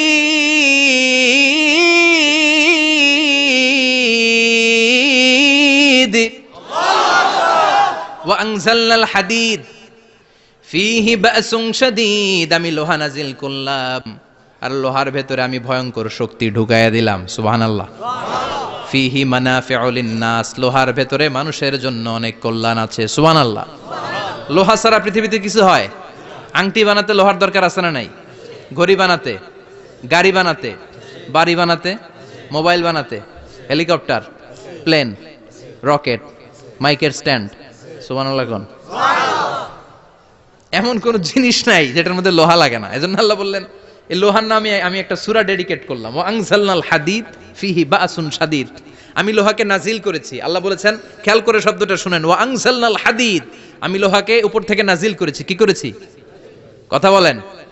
তার মানে লোহা পৃথিবীতে ছিল না, নাজিল করছে কে? আল্লাহ। লোহা পৃথিবীতে ছিল? পৃথিবীতে ছিল। পৃথিবীতে থাকলে নাজিল করবেন কেন? এই যে কোরআনটা পৃথিবীতে আগে ছিল, নাজিল করছে কে? আল্লাহ। কোন ফেরেশতাকে দিয়ে? সাইয়েদনা জিবরাইল। কোন নবীর উপর? বিশ্বনবী মুহাম্মদুর রাসূলুল্লাহ। আল্লাহু আকবার। তার মানে ওহী পৃথিবীতে ছিল না, আল্লাহ উপর থেকে নাজিল করেছেন। নুজুল মানে উপর থেকে নিচের দিকে আসা। এই নুজুল শব্দ ব্যবহার করে আল্লাহ বললেন ওয়া আনজালনাল হাদিদ, লোহাকে আমি নাজিল করেছি। তার মানে লোহা পৃথিবীর উপাদান নয়, লোহা এসেছে উপর থেকে। কোন সুবহানাল্লাহ। বিজ্ঞানীরা, পদার্থবিদরা গবেষণা করে এটাই পেয়েছেন, লোহা আসলে পৃথিবীর না। লোহা পৃথিবীতে উৎপাদন করা হয় নাই। লোহার যে মলিকিউল, অণু আছে, লোহার একটা অণু তৈরি করার মতো ক্ষমতা পৃথিবীর নাই। ইভেন এই সৌরজগতের কোনো কিছুর নাই। সূর্যের তাপেও লোহা তৈরি হতে পারে। লোহার ছোট্ট একটা অণু তৈরি করতে কমপক্ষে 1 কোটি ডিগ্রি সেলসিয়াস তাপের প্রয়োজন হয়। তার মানে এটা পৃথিবীর কোনো উপাদান নয়, এটা আনজালনাল হাদিদ। আল্লাহ বলেন মহাবিস্ফোরণের কারণে গলিত অন্য কোনো তারার ভেতর থেকে লোহার উপাদান আমি পৃথিবীর ভিতরে এনে ঢুকিয়ে দিয়েছি। তার মানে পদার্থের কথা কোরআনে আছে না নাই? সুবহানাল্লাহ কইবেন না? এরপরে বায়োলজির কথা আছে না নাই? বায়োলজিক্যাল অ্যাসপেক্ট অফ মাউন্টেইনস, কেমন করে পাহাড়ি রেঞ্জ তৈরি হলো, আছে না নাই? ওয়াজআলনাল জিবালা আওতাদা, পাহাড়কে আমি পেরেক মেরে দিয়েছি। ওমিয়া কাঠের ভেতরে যখন পেরেক মারেন, পেরেকের বেশিরভাগ অংশ কাঠের ভেতরে ঢুকে যায়, উপরে দেখা যায় সামান্য, ঠিক কিনা? তো লোহা যদি আল্লাহ পেরেক মারেন, উপরে যা দেখা যায় এটা সামান্য, আসল পাহাড় তো মাটির নিচে। সুবহানাল্লাহ কইবেন না? আসল পাহাড় কোথায়? পেরেক যদি কাঠের মধ্যে ঢুকিয়ে দেন, পুরো পেরেকটা কাঠে ঢুকে যায় না, উপরে দেখা যায় কদ্দুর? সামান্য। পাহাড়ের যা আপনি দেখেন এটা তো পেরেকের মাথা, পুরো পাহাড়টা আল্লাহ জামিনের ভেতরে গেড়ে দিয়েছেন। চিল্লায় পড়েন আল্লাহু আকবার। আবার আল্লাহ বললেন অমিনাল জিবালি জুদাদুম বিদু ওয়া হুমরুম মুখতালিফুন আলওয়ানু, আছে না নাই? ওয়া গারাবিবু সুদ, আল্লাহ বলেন নানা রঙের পাহাড় পর্বত মহাবিশ্বে আমি তৈরি করেছি। কোন পাহাড় হচ্ছে রক্তিম বর্ণের, কোন পাহাড়কে বানিয়েছি আমি কৃষ্ণ বর্ণের, কোন পাহাড়কে বানিয়েছি আমি শুভ্র বর্ণের, কোন পাহাড়ের রং কালো, কোনটা সাদা, কোনটা নীল, আছে না নাই? মহাবিশ্ব যখন তৈরি হয়েছে, পৃথিবীর মধ্যে 7টা টেকটনিক প্লেট তৈরি হয়েছে। 7 tectonic plates create the mountain range on earth. পৃথিবীতে এই পাহাড় তৈরির কারণ হচ্ছে 7টা প্লেট। এগুলোরে 7 টেকটনিক প্লেট বলে। এই প্লেটগুলোর কারণে পৃথিবীতে এই রং বেরঙের পাহাড় তৈরি হয়েছে। কত রঙের যে পাহাড় আছে আরব বিশ্বে, পাথরের পাহাড়, বাংলাদেশে মাটির পাহাড়, ব্রুনাই, সিঙ্গাপুর, ইন্দোনেশিয়াতে যদি যান আরেক ধরনের পাহাড়। চায়নার একটা শহর আছে গানজু সিটি, কি নাম? এই গানজু সিটিতে একটা পাহাড় আছে রেইনবো মাউন্টেন। ওখানে 7 রঙের পাহাড় পাওয়া যায় এক জায়গায়। সুবহানাল্লাহ কইবেন না? রেইনবো মানে কি? রংধনু। রংধনুর কয় রং? কথা কন। ছোটবেলা আমরা মুখস্থ রাখতাম বেনিয়া সহকলা, বেতে বেগুনি, নিতে নীল, আতে আসমানি, শতে সাদা, হতে হলুদ, কতে কালো, লাতে লাল। সুবহানাল্লাহ নাই? মনে রাখার কি অসাধারণ পদ্ধতি। তো এই রেইনবো মাউন্টেন, রংধনুর 7 রঙের পাহাড় এক জায়গায় পাওয়া যায়। এখানে সাদা পাহাড়, এখানে সবুজ পাহাড়, এখানে নীল পাহাড়, ওখানে লাল পাহাড়, এখানে কালো পাহাড়। এই চায়নার গানজু সিটিতে আল্লাহ তাআলা 7 রঙের পাহাড় এক জায়গায় রেখেছেন। চিৎকার করে বলেন আল্লাহু আকবার। তার মানে বায়োলজির কথাও কোরআনের ভেতরে আছে না নাই? এরপর আল্লাহ বললেন কেমন করে আকাশ থেকে আমি পানি নাজিল করে, এটাও কোরআনে আছে না নাই? আমরা ছোটবেলা পড়েছি ওয়াটার সাইকেল, হাইড্রোলজিক্যাল সাইকেল, কেমন করে সূর্যের তীব্র তাপ সাগর থেকে পানিকে জলীয় বাষ্প করে উপসে নেয়, উপরে নিয়ে সেটাকে পুঞ্জীভূত করে দেয়, ঘনীভূত করে দেয়, মেঘ হয়ে যায়, সেখান থেকে ঝিরিঝিরি ঝিরিঝিরি বৃষ্টি পড়ে, আছে না নাই? আর ওই বৃষ্টির গান আমরা গাই, এই বৃষ্টি ভেজা রাতে তুমি চলে যেও না। ওই বৃষ্টি পেয়ে আল্লাহর কাছে দোয়া করে না? বিশ্বনবী বলেন রহমতের বৃষ্টির নিচে দাঁড়িয়ে কেউ যদি হাত তুলে দোয়া করে, ওই দোয়া কবুল করে কে?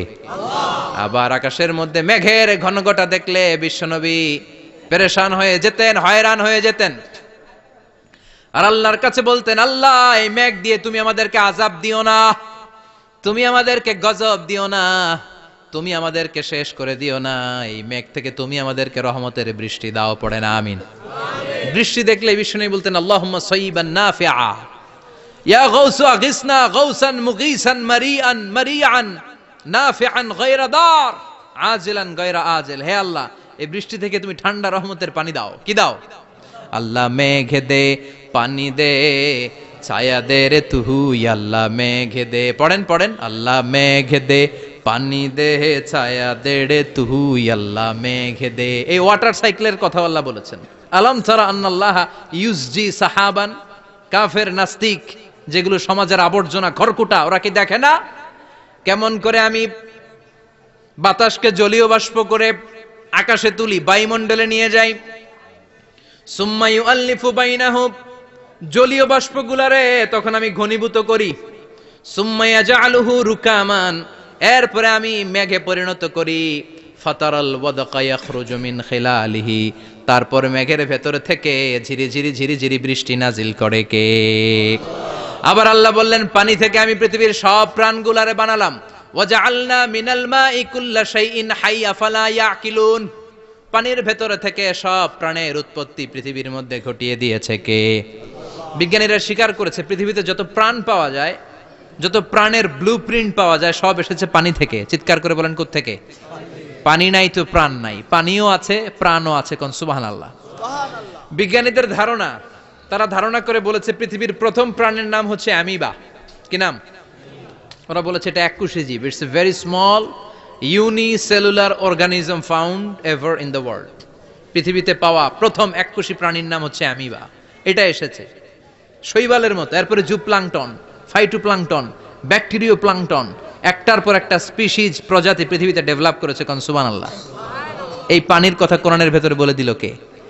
এজন্য আল্লাহ বললেন ওয়াল কোরআনিল হাকিম, বিজ্ঞানময় কোরআনের শপথ। এই কোরআনটা বিজ্ঞানের ঠাসা, এই কোরআন আশ্চর্যের শেষ নাই, এই কোরআন কোনোদিন পুরাতন হয় না। এই কোরআনের ভেতরে আল্লাহ দিয়েছেন হেদায়েতের মশাল, আর কোরআনটাকে বানিয়েছেন বিজ্ঞানের সুউচ্চ মিনার। জোরে কোন সুবহানাল্লাহ। তার মানে কোরআনে আমরা কি পেলাম?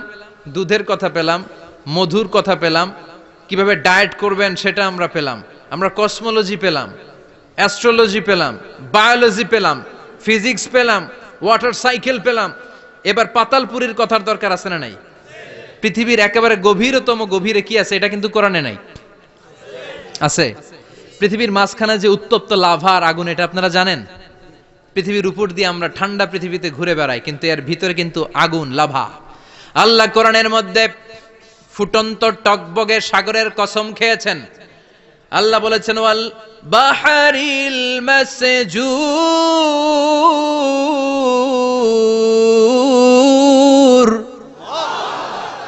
আমি এই কোরআনের ভেতরে ফুটন্ত টকবগে সাগরের পানির কসম খেলাম, পড়েন সুবহানাল্লাহ। সাগরের পানির ফুটন্ত টকবগে সাগরের পানির কসম। সাগরের পানি আবার ফুটন্ত হয় কি করে? পানি কি হয়? ঠান্ডা। পানি কি? কথা বলেন। আল্লাহ পৃথিবীর ভেতরকার কথা চিন্তা করে বলেছেন ওয়াল বাহরিল মাসজুর। ইউনাইটেড স্টেটস অফ আমেরিকার নেভাল একাডেমির সায়েন্টিস্টরা এই আয়াতের উপর রিসার্চ করেছে যে সাগরের ভেতরে আবার এই ঠান্ডা পানির ভেতরে আবার উত্তপ্ত আগুনের লাভা আসলো কোত্থেকে। রিসার্চ করার জন্য তারা সাগরের ভেতরে পাইপ ঢুকিয়েছে। পাইপ ঢুকাতে ঢুকাতে অনেকগুলো লেয়ার তারা পার করেছে। রূপান্তর শিলার স্তর, পাললিক শিলার স্তর, আগ্নেয়গিরির শিলার স্তর, মার্বেল পাথরের অনেকগুলো শিলার স্তর পেরিয়ে যাওয়ার পরে তারা পাইপ ঢুকানোর পরে দেখতে পেয়েছে পাইপগুলো গলে যায়।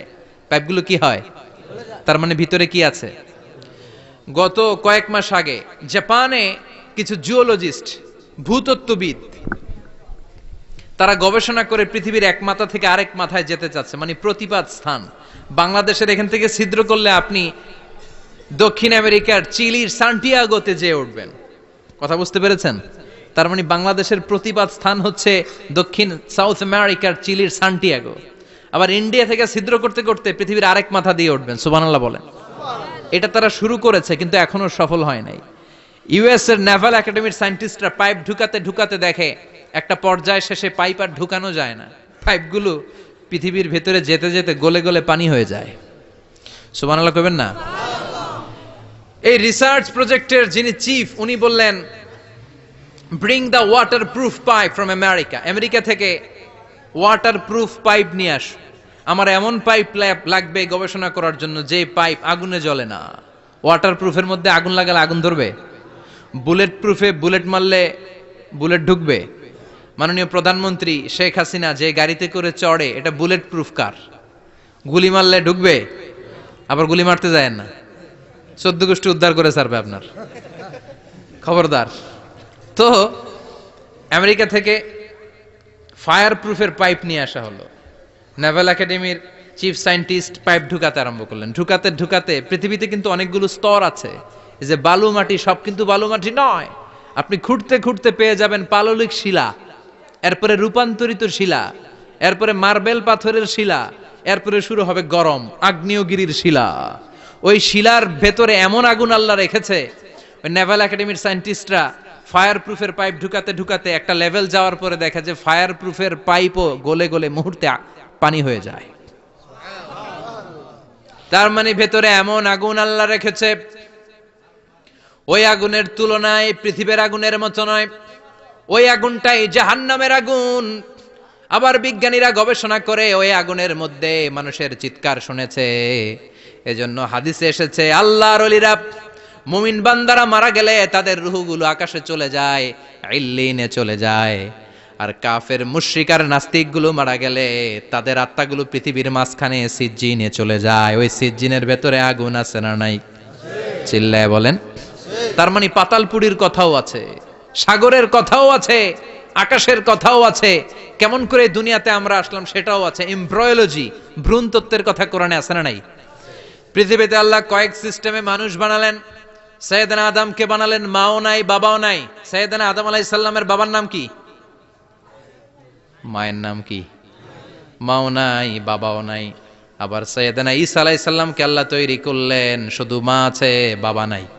আবার আমাদের সবাইকে আল্লাহ বানালেন, মাও আছে বাবাও আছে, ঠিক কিনা? এরপরে ছোট্ট এক ফোঁটা নাপাক থেকে আল্লাহ আমাদেরকে বানালেন। এই এক ফোঁটা বীর্যের মধ্যে যে প্রাণ আছে, এটা দুজন বিজ্ঞানী আবিষ্কার করেছে। লিয়েন হুক মাইক্রোস্কোপ যন্ত্র দিয়ে তারা বীর্যের মধ্যে, স্পার্ম ড্রপের মধ্যে গবেষণা করে পেয়েছে যে ওখানে কি যেন নড়ে। ওই এক ফোঁটা ড্রপের মধ্যে কি যেন নড়ে। সেখান থেকে ওরা আবিষ্কার করেছে এই স্পার্মের ভেতরে, শুক্রাণুর ভেতরে প্রাণের অস্তিত্ব আছে। এক ফোঁটা স্পার্মে, এক ফোঁটা বীর্যের মধ্যে 20 কোটি যদি শুক্রাণু না থাকে, ওই স্পার্ম থেকে আল্লাহ বেবি দেয় না, সন্তান দেয় না। সুবহানাল্লাহ কোন? এজন্য আল্লাহ বললেন হাল আতা আলাল ইনসানি হিনুম মিনাদ দাহরি লাম ইয়াকুন শাইআম মাযকুরা। ও মানুষ, কেন এত অহংকার করো? নজর করে তোমার জীবনের শুরুটার দিকে একটু তাকাও, কি ঝিলা তুমি? এক ফোঁটা নাপাক পানি, একটা স্পার্ম ড্রপ থেকে এসেছো।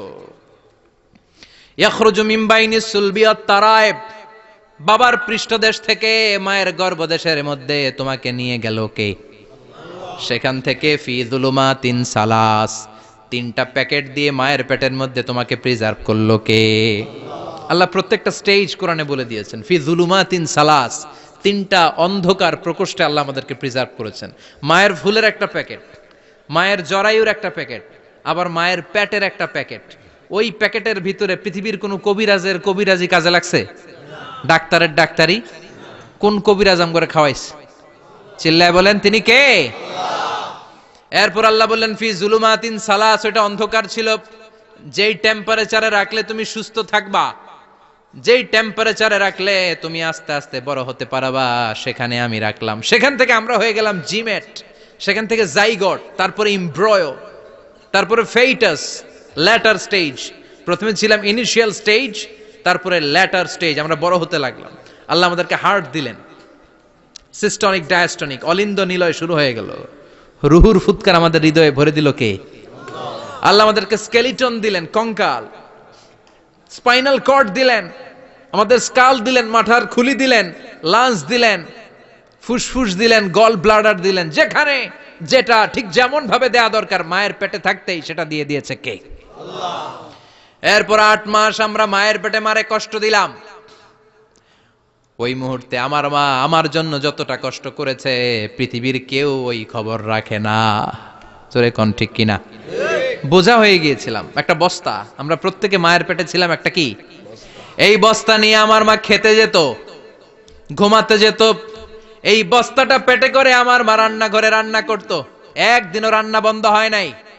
এই বস্তাটা নিয়ে আমার মা টয়লেটে যেয়ে বসতে পারতো না। 8 মাস এরকম কষ্ট করেছে। এজন্য মায়ের মনে কষ্ট দিলে আল্লাহ রোষ কেঁপে যায়। মায়ের কাছ থেকে দোয়া নেওয়ার দরকার আছে না নাই? মায়ের মনে কষ্ট দিবেন? মায়ের সাথে বেয়াদবি করবা কেউ? মায়ের থেকে দোয়া নেওয়ার দরকার আছে না নাই? মা যার নাই সে জানে মা না থাকার কি জ্বালা। চিল্লা এখন ঠিক কিনা? যখন রাত্রি নিঝুম, এই চোখে ঘুম, একলা শূন্য ঘরে, তোমায় মনে পড়ে মাগো, তোমায় মনে পড়ে।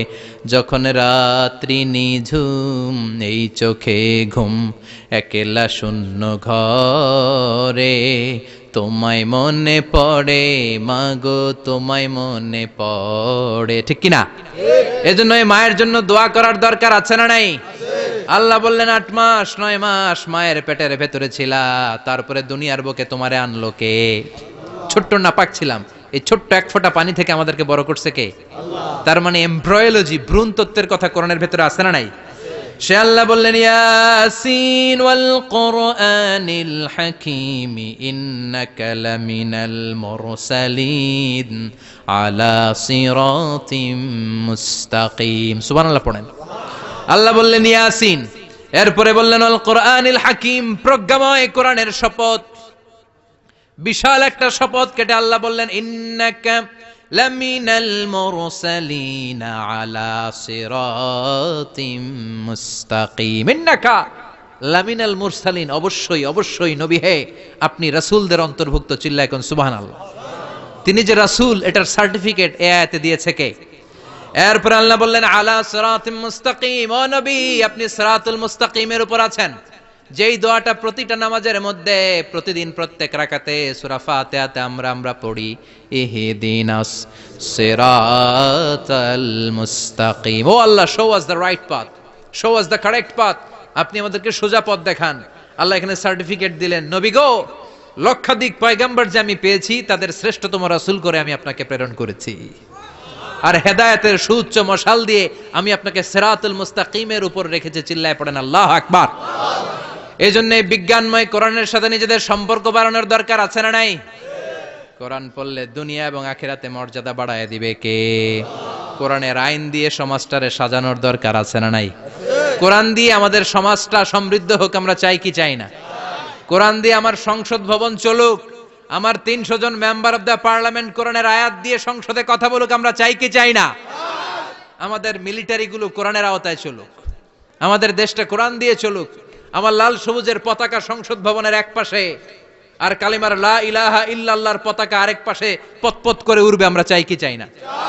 সেজন্য কোরআনের সাথে আমাদের সম্পর্ক বাড়াতে হবে, নিজে কোরআন পড়তে হবে, কোরআন বুঝতে হবে, কোরআনের উপর আমল করতে হবে। রাজি আছেন তো?